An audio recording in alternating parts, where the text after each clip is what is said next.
Hey guys, what's going on? It's Derek again. I hope you guys are having a wonderful day, a wonderful evening whenever you're catching me on this video. Why do I always do this? Put the video small and put it up here so I look at camera. Always mess this up. All right. So I'll show you a little bit behind the scenes. Here's what I was just looking at. Let me shrink it down and then show you screen share real quick and get this out of here so you guys don't see that. I was looking at my analytics. Fuck, come on. Get out of here.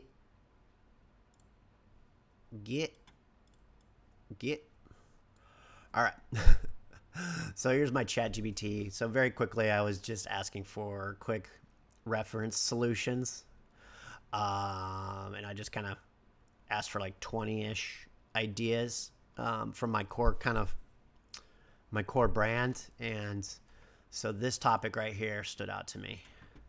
So how to lead when you don't have authority. Switch over. So in the military, a little story about me. When I enlisted, I enlisted in the Navy as a electronics technician, and in that 6-year contract, the reason it was 6 years and not 4 is because electronics technician training pipeline was an extra 2-ish years of training, and so in order to get the military's 4 years of active duty out of you, they always kind of tack on extra years to incorporate their training pipeline for it. And so, yeah, electronics technician training from beginner all the way to ready to deploy is roughly around 2 years. For me, I think mine was like cut short to about a year and a half, year and 3/4. I'm not quite sure. I don't remember. But it's about that. So part of that too is because you're going to school for so long, depending on the demands and the intensity of the pipeline, they try to make sure that there's a little bit of incentives for people to go in. So part of that job classification was contracted for people that were going in. After a certain duration of time, we would hit a certain pay grade. So for me, it was kind of contractually obligate. I was promoted to the rank of E4 out of school. Once you've completed school and you've gone to your first command. So it's pretty easy, but it's like, hey, you're an ET. Once you're out of school and you're at the command, they'll promote you to E4. All you have to do is just ask and they'll verify you've done all the time in pay grade. What that tends to do is it creates a huge, massive starting off pool for these guys. And I don't know why I'm getting on this tangent, but what I'm just trying to say simply is that it was hard for me to get promoted to second class because you have this huge, massive pool of competition, right? Where others kind of sequentially tested and funneled in. So it was like a step ladder. So this pool would compete and it'd be a more narrower competition. And then they would jump into the next group. And by the time they were ready to compete and get promoted, they'd jump in the next group and the next group. So this smaller pool of people was, it just had a narrower selection pool for each pay grade promotion versus ET2 when we would test, we just had this broad scope of all these people in this pay grade. And so when I would test out, I remember we would have to take a test, and depending on how you scored, right? Obviously, your first goal is to pass the test, but then depending on your score, they would rank you military-wide at that singular pay grade level. Okay, so they would show you, sadly, the stats, or essentially for stats and analytics of that people that took that test. And these are some of the smartest people in the military that typically go into this field. I remember the average school or schoolhouse grade point average was like at a 97 average for just curriculum average. And then a lot of people like chose not to go into nuclear fields and stuff like that. A lot of it felt like a really, really brainy field because it has a lot to do with electrical theory, technology, math. You have to understand like systems and signal processing and things like that for electronics, dealing with radio waves and radar and how a signal can propagate and change. So it's a very, very brainy field of specialists that come into this. But they're all in this big old group starting off. So the tests were highly competitive. And so the Navy only promotes based off of positional needs. So they look at their manning requirements. Hey, we only need these leadership jobs opening up. So even though you have this huge pool of backlogged people trying to compete and wanting to get promoted, the entire time I was there, we had this huge funnel. So I think the quarterly average of running this test that it would only promote 4 to 8% of the testing population. And the testing population for the single pay grade, I think at the time was in the 2000s Navy-wide. So there's 2,000 third classes all competing, and you're only promoting somewhere between 3 to 8% of the population. So very, very, very competitive to get promoted. And for a guy like me that specialized working mobile security, I didn't really technically have the working experience of actually like the really, really hardcore electronics technicians. That wasn't due to my behalf. Once you're enlisted, you kind of just follow where you're told.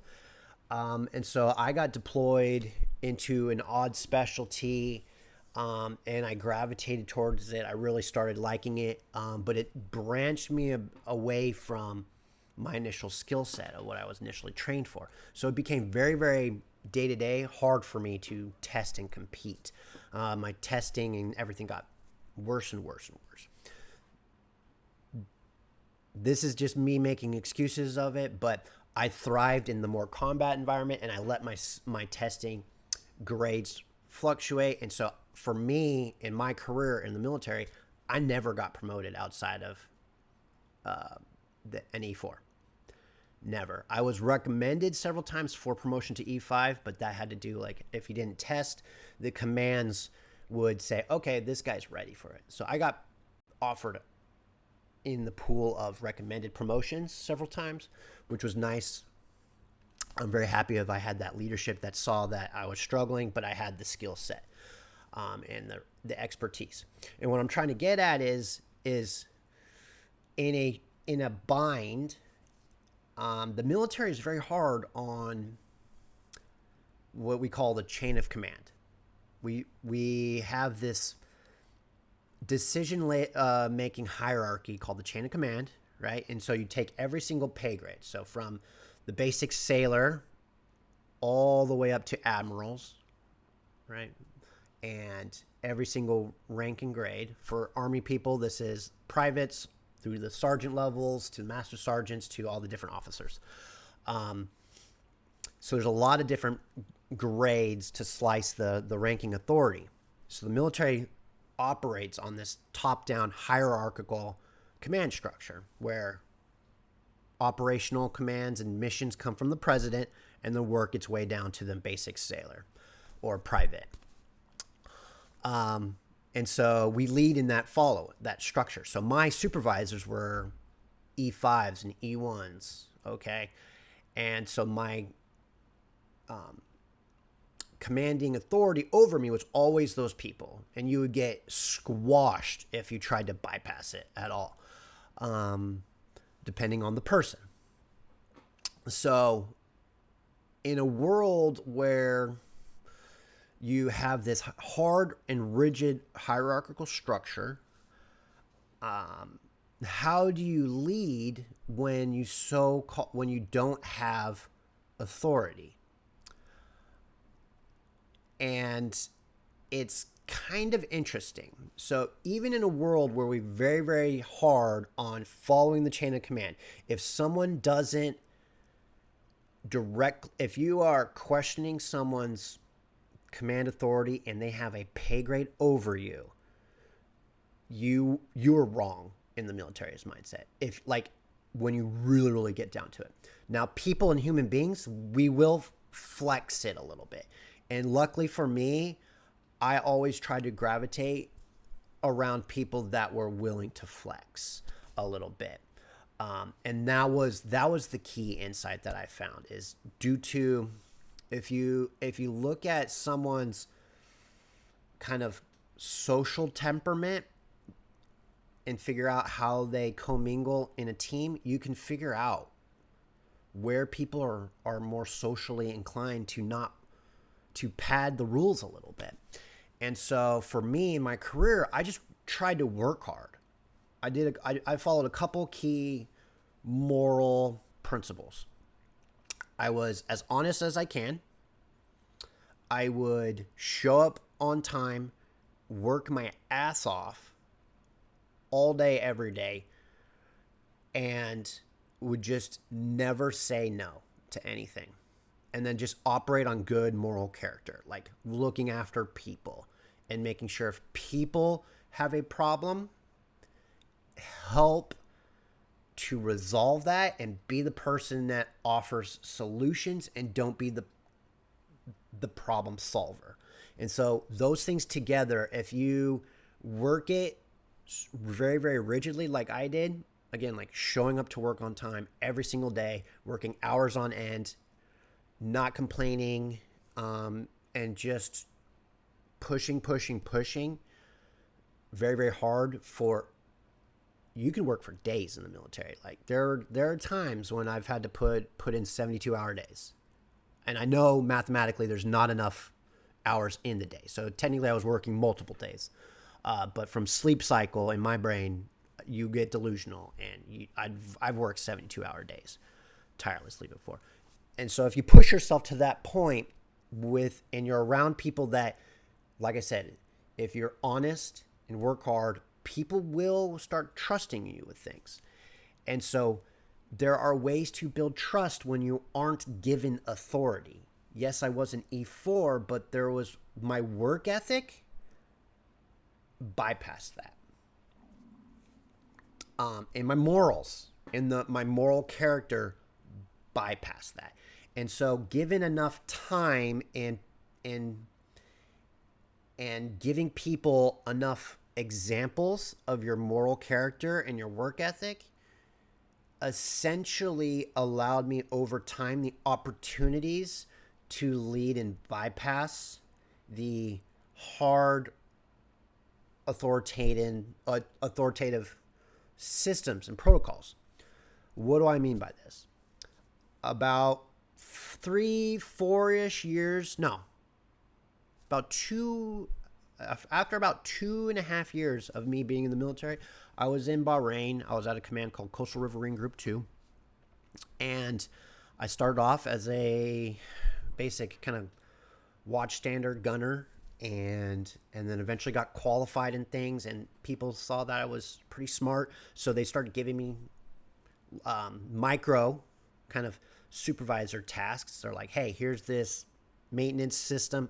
We need you to be in charge of the radios. We need to be the supervisor of this paperwork system.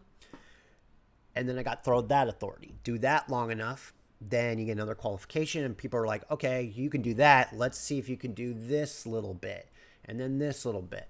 And then over a stacking little micro wins of micro leadership roles within the military, I think I was at a position where I was like at chief, like a chief of the guard for my team. I had maybe two, no, I think I had like three sailors in my watch group that I was in charge of, and I didn't know on the backside that my chief had been speaking to our OIC at the time on that deployment, while I was in Bahrain, that I was being recommended to be like a small group of people to be essentially, the qualification was tactical supervisor, and the qualification paperwork, for those who are curious, is called anti-terrorism tactical watch officer.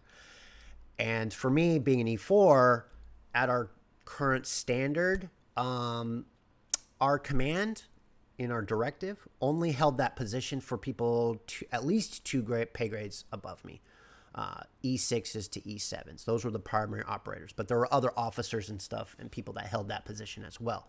But there was definitely no one under an E6, and I was an E4. And so these are people, E6, in order to achieve the level I was at, in order to get E6, let's say I was promoted from a specific time, it would take me 6 years. Or no, excuse me, at least 3 more years of work and experience to get to an E6 level. So there's a massive experiential authority. Most E6s are doing anywhere between 4 to 20 years of service, of experiential military experience. So they kind of sit in that field. A lot of people, like, that's the E6 is the basic, for the Navy, retirement level. So they can retire after 20 if they so choose. Anything under than that, there's no opportunities to retire. So it's a kind of a big deal for the Navies to be that position. In the 2.5 years I was there, I didn't have a shot at that level, at that new level. But the couple things I had going for me is I was older. So I enlisted at 24, where the average age was like 18. So it put me even at my pay grade. By the time I was in Bahrain, I was the age of about 25 to 27. So like emotionally and like life experience wise, I'm the same life experience or someone who's been in for 10 years in the military. So socially wise, I fit in with the E7s and E6 group as is. So that was also a nice little social dynamic that I was able to capitalize on. Being older at a lower pay grade allowed me to be more mature in my operations. So maturity is also a huge factor in all these things. If you're trying to lead without authority, being emotionally mature in your behaviors and how you communicate and interact with people is going to be another way that people trust your authority, because maturity is something we look and to gauge in off people socially to build trust off people.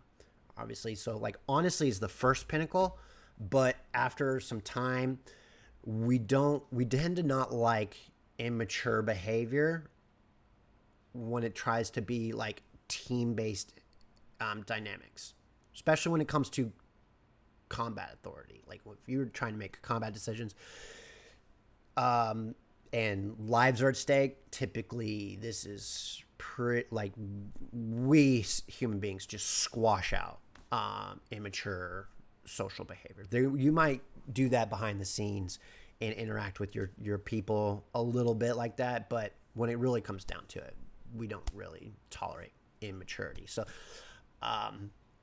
that's for shits and giggles and laughs on the separate thing that goes on. But when it comes to authority, if we see that, we tend to pick people apart. So yeah, that's my kind of tips and take on it. Having good moral character and all that stuff, and just working your ass off, working your ass for a long time, tends to get you there. And sadly, in the 6 years I was enlisted, I never got past E4. I held that position for 4.5 years. I got more money over time due to like time in the military for being that, but I never got past E4, sadly. But like I said, age, experience, and just being honest and working hard gave me more authority over time, even though I never got promoted. Um, and just working your ass off. Like, I never did get the tactical supervisor position. I worked a little bit to get qualified in this. People would ask me, "Hey, why are you trying to get qualified in this?" You're like, OIC recommended me. And to put his name out there, if anyone knows him, his name is, at the time, he was Commander, but Commander Christopher Nelson of the U.S. Navy. I think he's since retired. I really appreciate what you've done for me and how you guided my career. I never did get tactical supervisor. It was a huge goal. After another 2 years, I kept pushing in my second command. I held on to that paperwork, and I requalified, started from zero on the second ship, and I kept working my ass. And I kind of try to keep stacking what I already knew. Like, just because I started in a new command and had to start over, it really wasn't a start over. It was get the basics back, but then keep building on top a little bit. So I kept using my experience from Bahrain to get into the anti-terrorism department and the weapons department as like a side job, and just worked my ass off again. Anytime there was weapons training, showed up to the training. Anytime there was a qualification, anytime they needed people to be instructors, showed up to that. Just showed face every single time. I didn't miss a single training ever in 2 years I was on that boat. Not probably until the very like last weeks of when I was being shipped back home for end of contract. So I just kept showing face. If people asked me stuff, I would offer them training. And so I became a face that would be talking about this stuff. When people got qualified, they wanted qualifications. It didn't matter if it was the newest sailor from boot camp or an officer or junior officer. I would offer them what I knew and then sign off on their paperwork, and they would be appreciative of it. And doing that kind of stuff, some people hate it. You will take flack for it. And I tried my best to kind of ignore it and still operate, but I got hit a couple times with it. It got squashed, and I had to get put in my place a little bit for like, hey, overstepping or overreaching. And I took it, and I was like, okay, you don't like it, roger that. I'm still gonna do me, but we're going to have to figure out a compromise. So even in the military, like, I don't have a whole lot to say, but I took my licks and my fixings where I needed it, and just took it as lessons learned, and still tried to, all right, how do we continue to operate? How do we continue to push forward with these hardships? And some people felt like, oh, if you're still good moral character, people are still going to trust you for things. So even though you may be getting hit with something, it was like, ooh, I don't know, man. Socially wise, I kept pushing, and I, at the end of the day, held all the positional authority I was hoping to. In my head, I was hoping to achieve this qualification and didn't realize that my entire obsessive 4-year knowledge base and experience of actually standing the watch and doing the trainings and doing the mission over and over and over again, I held that position with absolute authority. It was just never official on paper. And it wasn't until I separated out of the military, I got away from it. I was like, I totally was the job and the title and the positional and all the authority I was looking for. But you have to separate it, because sometimes we as people, we want some power and authority, and we don't know how to measure that. So we tend to want things that are titles and money and things we can flash, high viewer counts on videos, trust and respect, that is hard to measure. It's hard to know how much people actually give you authority in the reality of the world and the reality of the nature of the environment you're giving. And so it wasn't until I separated and detached from the military that I saw I absolutely carried myself and operated and was doing the thing I wanted to do. I was just so narrowly focused on attaining that one qualification I was meant. I always viewed myself as a failure because I never got boarded. I never did the actual review board with the officers of the ship to actually say, hey, you're now officially granted this. So you can hold a knowledge and a skill in our mind and absolutely command authority without actually giving titles. Titles is a subjective, emotional, kind of not a actual physical power scheme. We can give power based off of communicative and communication. We can communicate authority to other people without absolutely carrying a actual paper title. So that's what I wanted to kind of highlight and talk about here. I hope you enjoyed. I hope you got some value. Shout out to Commander, the guy that I know. I think he's a captain, or he retired as a captain. If I haven't followed him. But yeah, this is actually a lot of lessons learned. It's been 12 years since I've learned these lessons, and I'm happy to share these with, and hope this creates value for people. You can absolutely go after the things you want. Just work hard, have moral character, trust people, offer trust. And people will absolutely give you the authority and respect that you want. It's not the paper, it's not the title, it's the money. If you really want authority, respect, and love from people, operating from good moral values and working your ass off and communicating honestly, and sometimes you cannot solve a problem, but if you tell them, hey, I am trying, here it is, here's the sit rep, I'm trying to achieve this, this is what I think might happen, but I'm here to resolve it. Let me know. And if you communicate that to your leaders around you, you absolutely will become part of that group. And the next time once the solution's resolved, you're like, hey, can I be a part of this meeting? And they're like, yes, you are welcome, because this is relevant information for you. And that's what I did. I just softly, hey, I'm curious, can I be a part of this? And with that trust operation, that trust mechanic happening, doors open, wide open. So thanks for watching. Have a wonderful day. See you later.